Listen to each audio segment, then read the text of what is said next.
Before I get into the presentation, I would like to share a case, which is this one of a 50-year-old male with no medical issues. He's a heavy smoker and no parafunctional habits, but he has a traumatic deep bite. Now, as you can see, the anterior deep bite has caused trauma from occlusion and the teeth have worn off. It is an aesthetic issue. So we've planned for removal of the worn off teeth, the root stump, and we plan to replace it with implants.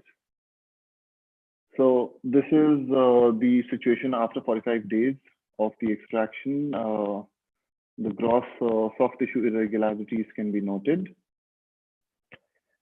Now, a CBCT was done, articulated cast articulated, and a WebCeph was done. Now, this is very important. A diagnostic WebCeph is mandatory for all cases wherever implants need to be placed. We need to determine the position of the prosthesis, the kind of prosthesis, before the treatment starts, before we even start with the implant planning. So at this stage, we have decided the position, the material of the abutment, the superstructure, and the teeth. The treatment costs also were conveyed to the patient. This is the CBCT of the patient. Now, it can be seen there is a mesiodistal width of only 8 millimeters. Now, this is space is just enough for one implant. The other option that was given to the patient was to remove the lateral and you put 2 implants and give a bridge. So that option was not okay with the patient. So we had to go ahead with only the placement for one implant. The implant was placed right in the middle of the bridge, and stage 2 was done after 2 months. Now this is the X-ray after this stage 2. The soft tissue irregularities still persist. Now, the importance of soft tissue in the long-term survival has often been underestimated. Keratinized epithelium provides mechanical protection, and the sulcular epithelium provides immunological protection, and the hemodesmosomal attachment provide permucosal seal against infection. So after soft tissue contouring, which was done with a diamond-shaped burr, and we've created a soft tissue bed, a flat soft tissue bed. Impressions were made and a jig trial was done for the framework. An X-ray was taken after the jig trial to ensure the perfect seating of the impression coping. Now this restorative, was already planned and considered at the start of the treatment in the treatment planning stage. So we planned for a screw and cement retained prosthesis. A titanium base hybrid abutment was used, and a screw retained framework was planned with cemented crowns. Now, the choice of materials that we have is a titanium base with a zirconium teeth, and a titanium base with a bio-HPP framework. The crowns could either be done with, now since we decided on going ahead with a bio-HPP framework, we could have layered it with composite or we could have cemented it with lithium disilicate. So we went ahead with lithium disilicate because we were loading one implant with 2 teeth. The material should not be brittle and the stress transmission should be good. Therefore, we went ahead with the bio-HPP framework. Now, this is the superstructure design. Now we milled a framework of bio-HPP. Now this is a kind of a modified Malo design where the framework is screw retained and the crowns are cemented onto the framework. The framework has been bonded to the titanium base abutment extraorally. Now these lithium disilicate copings were milled from a block and were layered with ceramic. They were mounted on a semi-adjustable articulator, and it was made sure that there were no contacts in centric or eccentric occlusion. So this is the delivery. At the time of delivery, this is the situation, and we have a 2-year follow-up also. The soft tissue looks good. And this is the X-ray. The bone level has been maintained. So with proper diagnosis and treatment planning and using the right materials, the abutment and prosthesis configuration, we can achieve predictable results in difficult clinical situations like these. Okay, now getting on to the topic. The ideal material for manufacturing implant-supported prosthesis should meet these 6 basic criteria. Firstly, it should be biocompatible. There should not be any undesirable reaction with surrounding hard and soft tissues. It should be strong enough to resist functional and potential parafunctional forces without getting distorted or damaged. It should also be capable of blending into and mimicking the surrounding dentition. The process of fabricating the prosthesis should be easy. It should be easy to maintain and repair. And also, finally, it should be affordable. So it can potentially be used in the treatment of a broad range of patients. There are 3 main classes of materials that we use for implant prosthesis. These are metals, ceramics, and resins. Now, these 3 materials can be used either in combination or individually. We have all metal prosthesis, all ceramic prosthesis, metal ceramic prosthesis, metal resin hybrid prosthesis, and the newer ones, which are metal resin and ceramic hybrid prosthesis. Now, metals used in implant-supported prosthesis include titanium, precious and semi-precious alloys, which are based on gold or silver. Metals have many favorable properties. They have high compressive and tensile strength and are resilient and ductile. Many of these metals have similar hardness to enamel. They are not associated with excessive wear of the opposing dentition. However, they cannot be considered to be aesthetically acceptable by most patients. Thus, to overcome this, they need to be veneered with ceramics or resin to improve their aesthetics. In general, metals are well tolerated in the mouth. Now, high gold alloys tend to have the best performance in ceramic bonding with low rates of fractures or veneering. In implant abutments, they have been associated with increases in inflammatory infiltrates in surrounding mucosal tissues, but the clinical significance of this is unclear. While it is possible to bond ceramic to titanium frameworks, this process is more technique sensitive and is associated with higher rates of veneering material fracture. Titanium, although has the best biocompatibility and is used mostly in the form of abutments. Non-precious alloys might result in sensitivity to people who have sensitivity to base metals such as cobalt, chromium. In such patients, non-precious alloys should be avoided, especially in abutments or parts of the prosthesis that are in contact with the soft tissue. Now, ceramics that are used in implant dentistry are aluminous and feldspathic porcelain, which are used to veneer other materials to achieve a good, more lifelike appearance. Excellent aesthetics are possible with ceramics. They differ in translucency and lifelike appearance. All of these materials are highly biocompatible. They're also aesthetically acceptable to the patient. They have limited, now oxide ceramics like zirconia are opaque and they need veneering for aesthetic outcome. Glass ceramics are mostly translucent and they provide poor masking. Therefore, they are only used as a veneering material. All of these ceramics are somewhat harder than tooth enamel and have been associated with significant wear of the opposing tooth.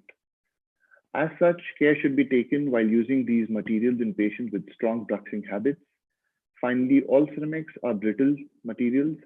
Some like zirconia and lithium disilicate have good fracture toughness and can be used for short span FPDs. However, all of these materials are sensitive to handling errors.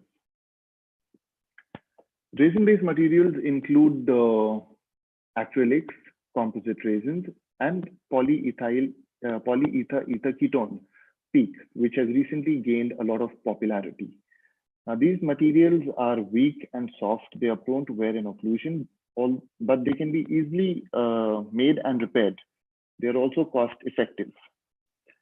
Now, the biocompatibility of resin-based materials vary according to the material.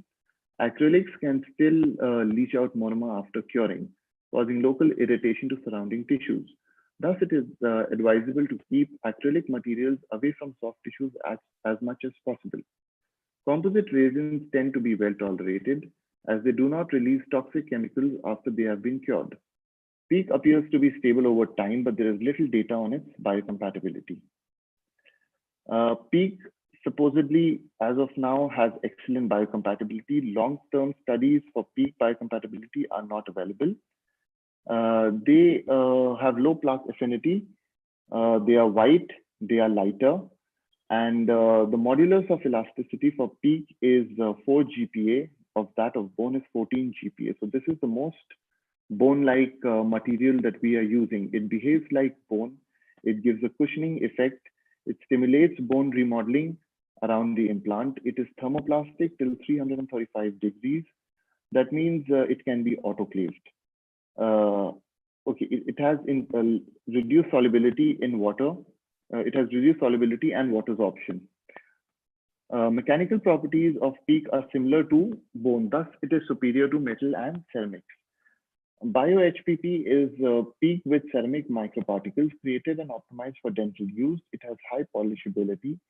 It does not abrade the antagonist, and there are no artifacts in the X-ray as seen in the picture. It can be milled or pressed. It can be laid with composite. It can be bonded with porcelain fused to metal, crowns, lithium disilicate, or zirconium oxide. Abutment preparation is straightforward. It is the material of choice for frameworks. Now, this is a case of a severe bruxa. As seen in the CBCT, there is good available bone.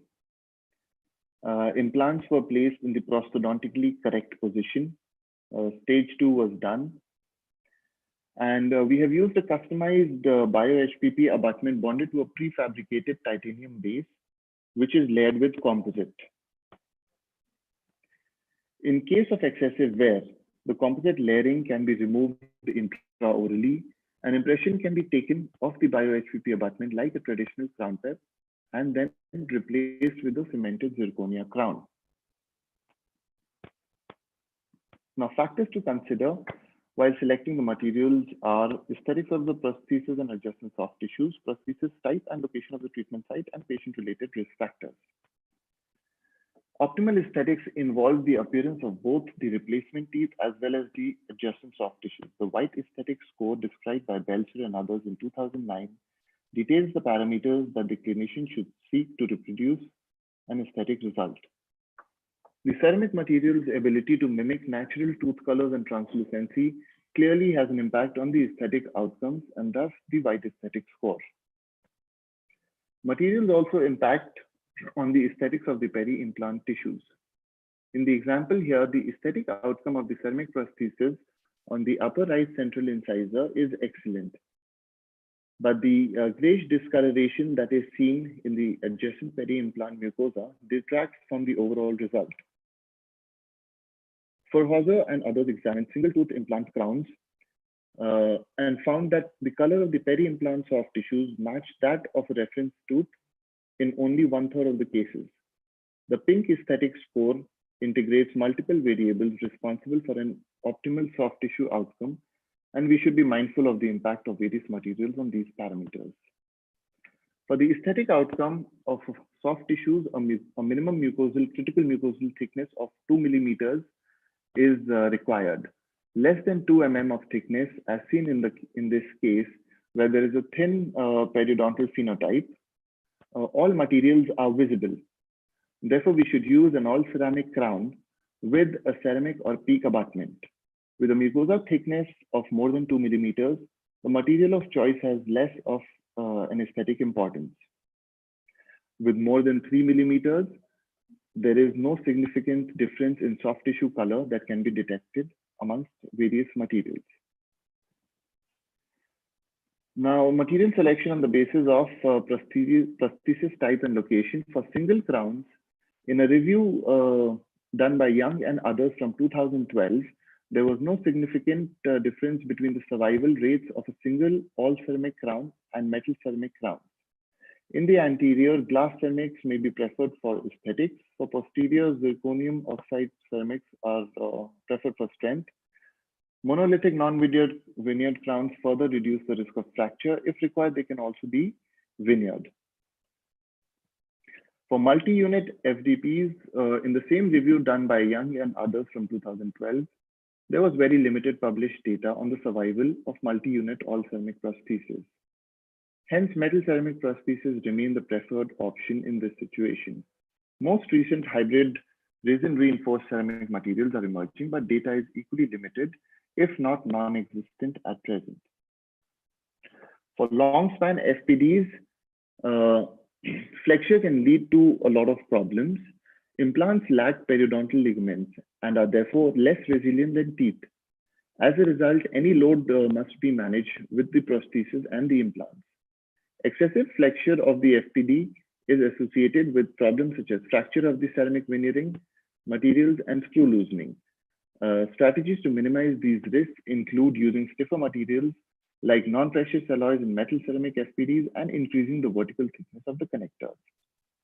For full arch FPDs, especially in those with fixed implant supported prosthesis, they can have loading related problems that impact on the choice of materials. Lacking periodontal ligaments, implant also lack any proprioception relating to contact between prosthesis and teeth. It is recommended to choose materials that have some inherent resilience like resin-based materials. Additionally, due to the additional risk of damage to the prosthesis, it is advisable to plan ahead for likely future repairs. Segmented reconstructions or the use of resin metal hybrid prosthesis can be more easily repaired are sensible strategies. The implant abutment is predominantly a separate component. It offers the advantage of flexibility in selecting an abutment that is best suited to the specific case. It serves as a support or retention for the dental prosthesis. It provides a prosthodontic platform which is similar to that of a tooth preparation. The connection between the prosthesis and the implant is mostly separate in cases of screw retain, and it offers a wide range of possibilities to serve different clinical situations. One-piece implants are also available, in which the abutment is the part of the implant. Now, depending upon the clinical requirements, abutments can be of various types and designs. They can be different abutments depending on the method of prosthesis retention, degree of precision of connection to the implant, flexibility of the prosthodontic platform, choice of material, and method of manufacture. On the basis of method of retention, an implant abutment can be either screw retained or cement retained. Considerations and indications for cement retained and screw retained with their advantages and disadvantages are covered in the later section of the presentation. The degree of precision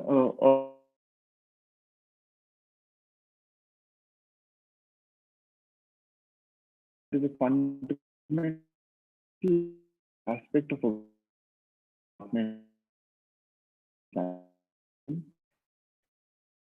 they can be of two types.